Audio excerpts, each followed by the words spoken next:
Hello guys, আসসালামু আলাইকুম।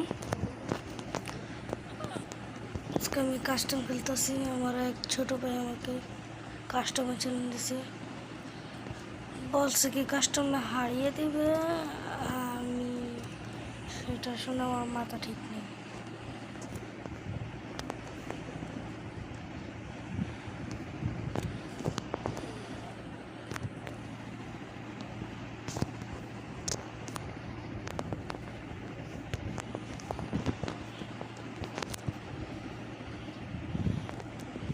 আমার ছোট ভাই, আমি বড় ভাই, যেটা আমার বড় ভাই, আর ছোট ভাইটা ওই সিটে এই যে এসে